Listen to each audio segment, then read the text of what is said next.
Junkertown is dirty, it's crazy, harsh, chaotic, unforgiving, grungy, organic, flawless, carnage, beautiful, awesome. comic relief. Junkertown is the best thing ever.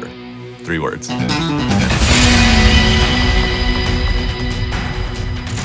Junkertown is a really important area in Overwatch. After the Omnic crisis, the Australian government was trying to make peace with the Omnic populations in Australia, and so they allow them to sort of have the land around the Australian Omnium. Unfortunately, that would displace the solar farmers and other people who were living out there, which included one Mako Rutledge. You had this group that was sort of misplaced and then fought back against the Omnium, and not only fought back, but did it in whatever ragtag way they could. That ultimately resulted in the detonation of the Omnium. And what they've done is they've built on top of the wreckage, and what we're seeing now is that town. Nowadays, Junkertown is run by a lady called the Queen. She has a really interesting backstory. There is a place called the Scrapyard where they watch gladiatorial combat of people driving mechs, people fighting each other, people fighting Omnics, and that is where the Queen came from. She was a really charismatic and skilled fighter. The Queen is the boss, and all of the Junkers have to be very cautious about what they do in terms of the Queen.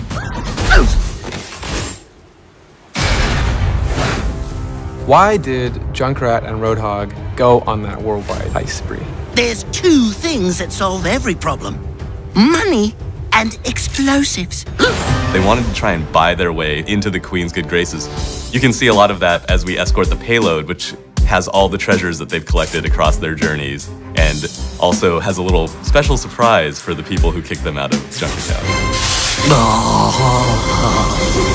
Once we saw Junkertown and we knew Junkrat and Roadhog as characters, we knew that we had to relay that in the sounds. So you'll find a lot of dirty, grungy things that sound loose and broken. We used a lot of levers and pulleys and chains and just old things that are rusty that you'd get tetanus from. We went up to this really old ghost town, and it was so silent there that we were able to get all these little intricate sounds, like even flies landing on the microphone you're able to hear. There's this really cool hand crank that we pitched down a little bit, and then some chain pulleys that go with it. And that's the main basis of the payload that you'll hear as it moves through the streets.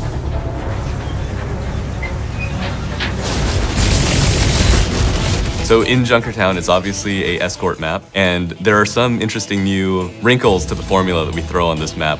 We start in the outskirts of Junkertown at Roadhog's farm. There's a lot of sheet metal and things plastered on the walls to make it feel livable. I feel like the abandoned farm is kind of a nice grounded area of the map, and as you move through this level, you slowly get into this kind of more sci-fi, high fantasy parts of the level. The next section, I think, is my favorite section, which is Junkertown proper.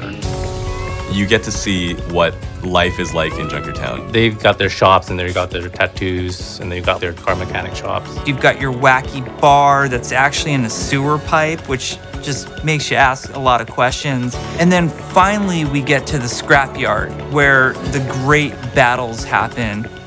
Powerful champions have come through the ranks and have seized power and fame and glory in Junkertown. And it's gonna create a lot of interesting scenarios. You've got the turbine, which is the big fan that's spinning above. And so players can stand on this thing while it rotates. You can put turrets on top of it.